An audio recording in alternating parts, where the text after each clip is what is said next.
तो आज हम लोग बात करने वाले हैं nature and importance of management के कुछ आगे के टॉपिक्स के बारे में, जो कि है importance of management, nature of management and levels of management. इसके आगे के जो टॉपिक्स हैं उसके बारे में मैंने ऑलरेडी वीडियो बना रखा है। अगर आप लोगों ने नहीं देखा है तो जाकर के वो वीडियो ज़रूर देख लीजिएगा। लिंक आप लोगों को डिस्क्रिप्शन बॉक्स में मिल जाएगा।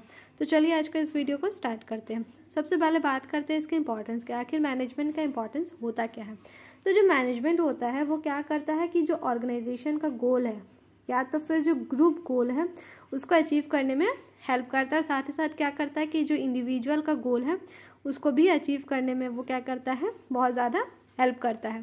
साथ ही साथ क्या है, ये एफिशिएंसी को भी इम्प्रूव करता है, क्योंकि क्या करता है वो ये देखता है कि जो एम्प्लॉयज़ है वो क्या कर रहे हैं, काम एफिशिएंसी के साथ और इफेक्टिवली और एफिशिएंसी कर रहे हैं कि नहीं कर रहे हैं। वो क्या करता है, उस चीज़ को देखता है। वो क्या करता है, कोशिश करता है कि जो भी कॉस्ट हो वो कम से कम लगे और साथ ही साथ मिनिमम वेस्टेज हो किसी भी तरह का रिसोर्सेज का।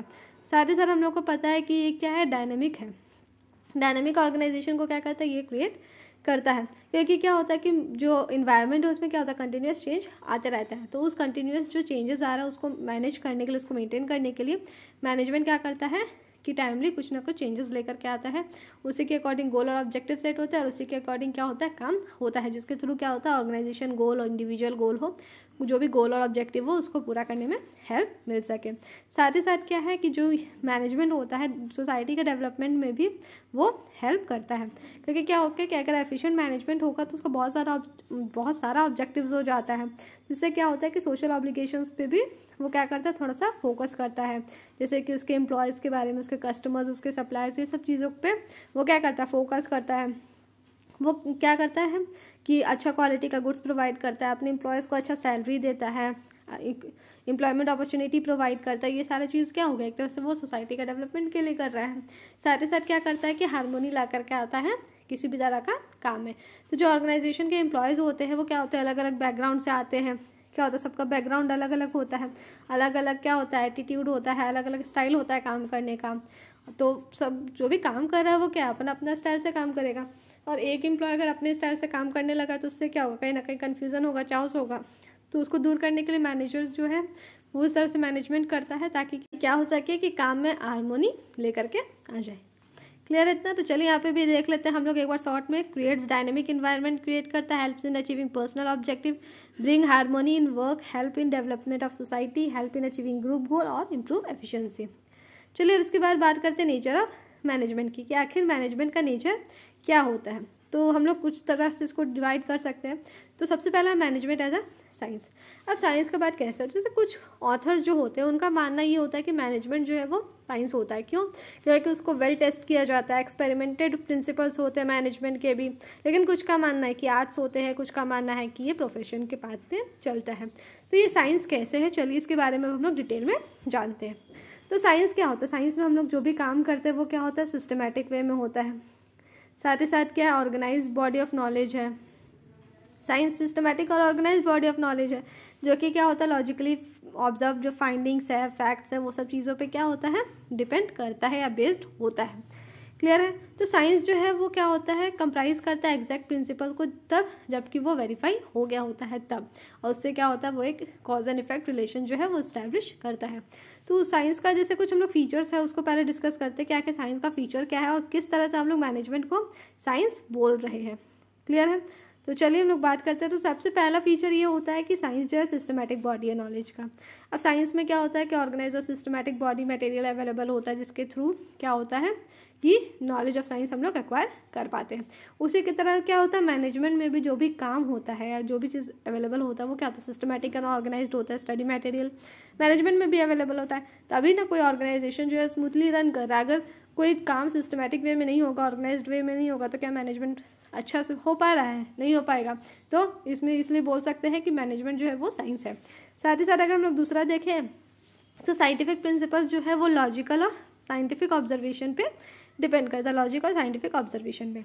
ठीक है। तो वही अगर मैनेजमेंट का बात करें तो क्या होता है कि जब मैनेजर जो है ऑब्जर्व करता है तो क्या करते हैं, वो ऑब्जर्व करते हैं ह्यूमन बींग्स को, फिर ऑब्जर्व करते हैं ह्यूमन बींग्स जो अच्छा से नहीं कर पा रहे हैं। ठीक है। तो बहुत तरह के हम लोग क्या करते हैं, उसमें सब्जेक्टिविटी करते हैं। जैसे कि क्या होता है कि वो ऑब्जर्व करता है। मैनेजमेंट क्या होता है, कि वो क्या करता है, ऑब्जर्व करता है लॉजिकल और साइंटिफिक ऑब्जर्वेशन को। साइंस में क्या होता है कि लॉजिकल और साइंटिफिक ऑब्जर्वेशंस होता है, पर क्या ये मैनेजमेंट में होता है? नहीं, ये मैनेजमेंट में नहीं होता, क्योंकि लॉजिकल और साइंटिफिक ऑब्जर्वेशंस जो है वो मैनेजमेंट में नहीं होता है। जब भी हम लोग साइंटिफिक प्रिंसिपल्स का, जो जितना भी साइंटिफिक प्रिंसिपल्स होता है उसका क्या होता है, सेम इफेक्ट होता है। तो जब हम लोग ट्राई करते हैं तब, ठीक है।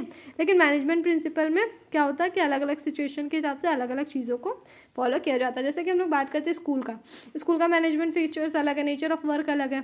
वहीं अगर हम लोग ऑर्गेनाइजेशन की बात करें तो वहाँ पे अलग है, वहीं हॉस्पिटल की बात करें तो वहाँ पे अलग है। तो क्या होता है, अलग अलग जगह पे अलग अलग सिचुएशन के हिसाब से वो डिपेंड करता है। तो क्या होता है कि मैनेजमेंट में लॉजिकल और साइंटिफिक ऑब्जर्वेशन नहीं होता है। जो मैनेजमेंट उसमें क्या होता है, वो एक साइंटिफिक बॉडी है नॉलेज का, ये तो हम लोग फास्ट डिसाइड कर चुके हैं। साथ ही साथ ये क्या है, ये रिपीटेड एक्सपेरिमेंट्स पे बेस्ड होता है साइंस, ठीक है। पर क्या ये मैनेजमेंट में पॉसिबल है? बिल्कुल पॉसिबल है।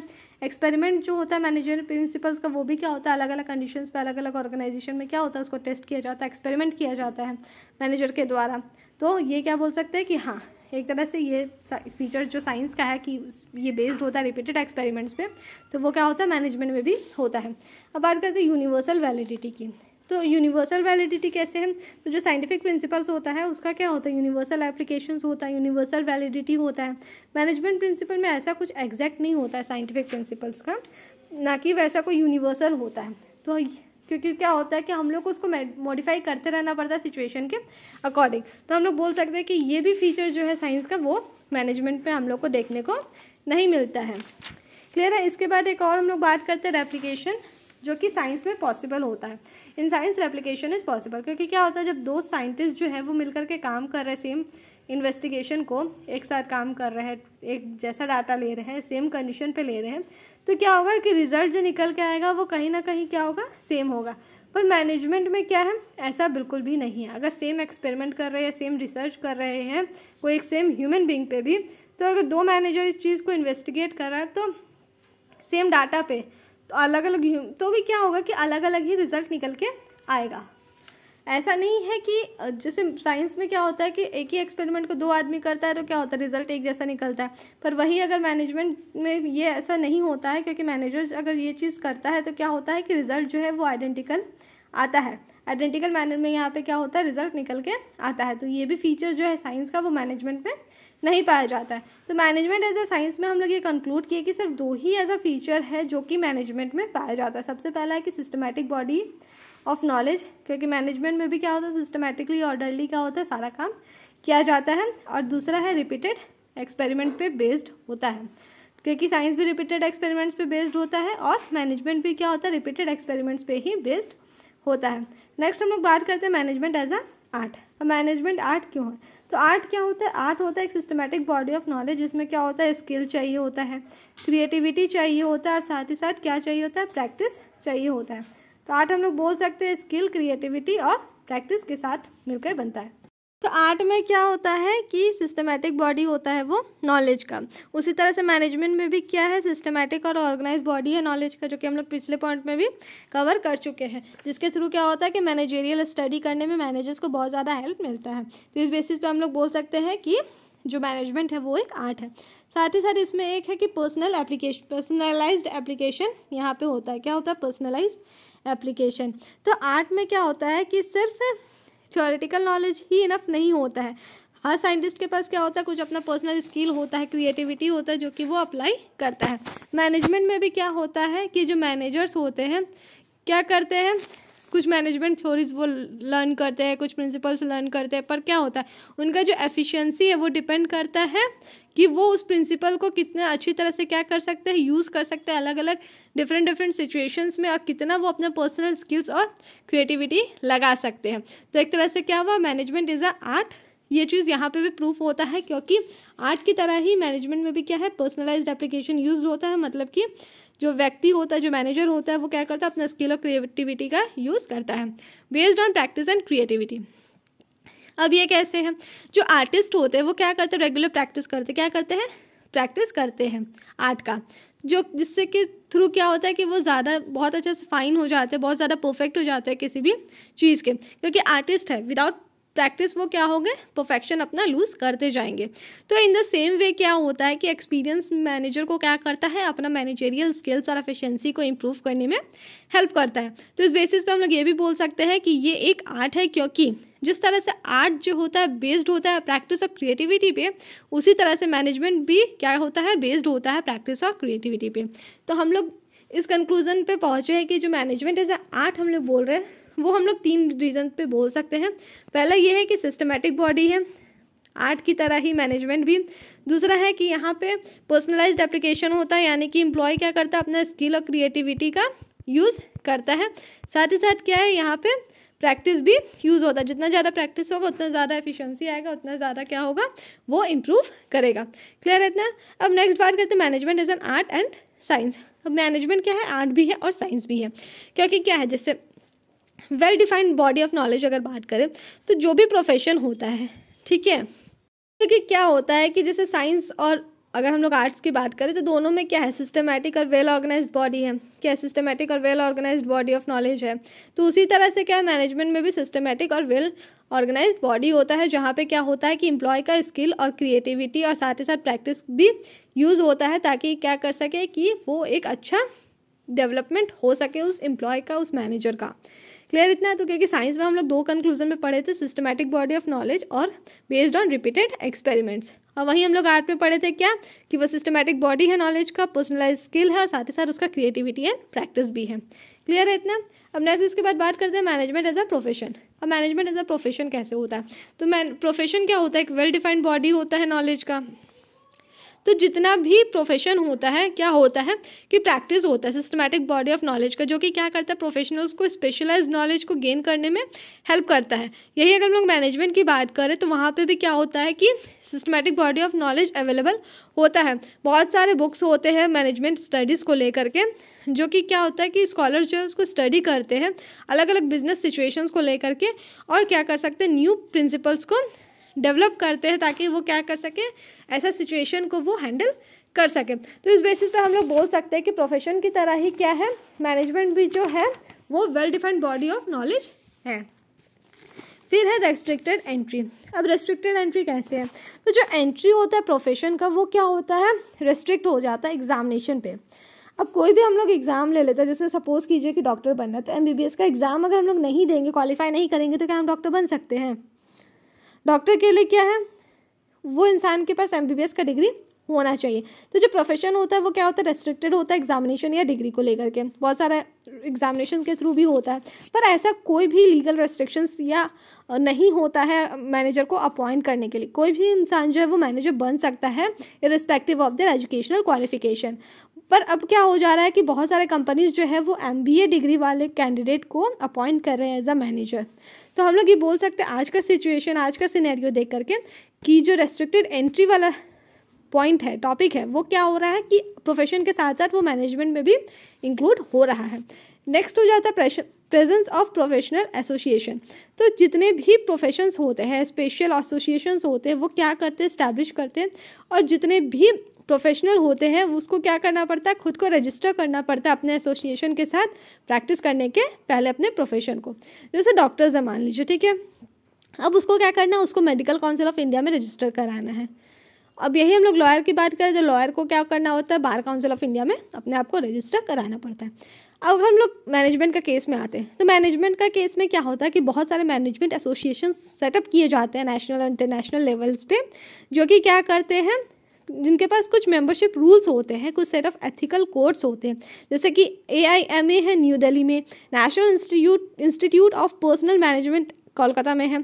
पर क्या होता है, लीगली ये कंपलसरी नहीं है मैनेजर्स के लिए कि वो एक पार्ट बने ऑर्गेनाइजेशन का बाय रजिस्ट्रेशन, ठीक है, ये ऐसा कोई भी कंपलसरी नहीं होता। जैसे कि हम लोग मेडिकल फील्ड, डॉक्टर की बात करें चाहे लॉयर की बात करें, उन लोगों को खुद को रजिस्टर कराना कंपलसरी हो जाता है, बट मैनेजमेंट की फील्ड में ऐसा बिल्कुल भी नहीं है। तो हम लोग ये बोल सकते हैं कि ये वाला जो फीचर है प्रोफेशन का, कि प्रेजेंस ऑफ प्रोफेशनल एसोसिएशन, वो मैनेजमेंट में नहीं होगा। Next, existence of ethical code. तो जितने भी प्रोफेशंस होते हैं वो क्या करते हैं, एक सेट ऑफ एथिकल कोड्स लेकर के होते हैं। उनके पास क्या होता है, एक सेट होता है एथिकल कोड्स का, जो कि प्रोफेशनल ऑर्गेनाइजेशन के द्वारा फिक्स किया जाता है और जिसको कि उसको फॉलो करना पड़ता है। तो मैनेजमेंट का केस में बात करें तो क्या हो रहा है, ज़्यादा से ज़्यादा इम्फेसिस दिया जा रहा है एथिकल बिहेवियर को मैनेजर्स का। जो ऑल इंडिया मैनेजमेंट एसोसिएशन है AIMA, तो वो ये किया है कि जो कोड ऑफ कंडक्ट है वो किया है सारे इंडियन मैनेजर्स के लिए, वो डिवाइस किया है। बट लीगली क्या है, ये कंपलसरी नहीं है सारे मैनेजर्स के लिए कि वो रजिस्टर्ड करें AIMA के साथ और इस एथिकल कोड को अबाइड करें। क्लियर है? तो प्रेजेंट सिचुएशन के हिसाब से हम लोग ये चीज़ देख सकते हैं कि ये जो फीचर है एथिकल कोड्स का एग्जिस्टेंस का, वो मैनेजमेंट में प्रेजेंट नहीं है, पर बहुत जल्द क्या होगा, इसका प्रेजेंस हो जाएगा। नेक्स्ट हमारा यहाँ पे है सर्विस मोटो। तो बेसिक मोटिव क्या होता है प्रोफेशन का, कि वो अपने क्लाइंट्स को क्या कर सके, सर्व कर सके डेडिकेशन के साथ। ठीक है, तो जबकि मैनेजमेंट का फंक्शन क्या होता है, मैनेजमेंट या ऑर्गेनाइजेशन का फंक्शन क्या होता है, गोल क्या होता है, बेसिक गोल उसका ऑब्जेक्टिव यही होता है कि वो क्या कर सके, प्रॉफिट मैक्सिमाइजेशन कर सके। पर आज के डेट में सिर्फ प्रॉफिट मैक्सिमाइजेशन ही नहीं होता है ऑर्गेनाइजेशन का मेन गोल या ओनली गोल, पर वो क्या करता है, सोसाइटी के बारे में भी थोड़ा सोचता है, सोशल ऑब्जेक्टिव्स को भी वो क्या करता है, फुलफिल करता है इकोनॉमिक ऑब्जेक्टिव्स के साथ। तो प्रेजेंट का सिचुएशन देख करके हम लोग बोल सकते हैं कि मैनेजमेंट भी क्या करता है, सर्विस मोटिव पे फोकस होता है, वो सर्विस पे ध्यान देता है। तो इस केस में हम लोग ये चीज़ ड्राइव करके निकलते हैं कि जो प्रोफेशन है उसका जो कुछ पॉइंट्स है जो कि क्या करता है, मैनेजमेंट में सेम होता है। जैसे कि वेल डिफाइंड बॉडी है, well defined body of knowledge, जैसा कि प्रोफेशन है वैसा ही मैनेजमेंट भी होता है। रेस्ट्रिक्टेड एंट्री के बारे में बात किए थे तो वैसा मैनेजमेंट में नहीं होता है, ना ही प्रोफेशनल एसोसिएशन का प्रेजेंस यहाँ पे ज़रूरी होता है। साथ ही साथ एग्जिस्टेंस ऑफ एथिकल कोड, तो ये भी क्या होता है, मैनेजमेंट में नहीं होता है। लेकिन एक हम लोग बात किए थे सर्विस मोटिव, ये क्या होता है आज के डेट में मैनेजमेंट फीचर्स में होने लगा है। तो अगर किसी भी तरह का डाउट हो तो कमेंट करके ज़रूर पूछिएगा। वीडियो को पूरा देखने के लिए थैंक यू।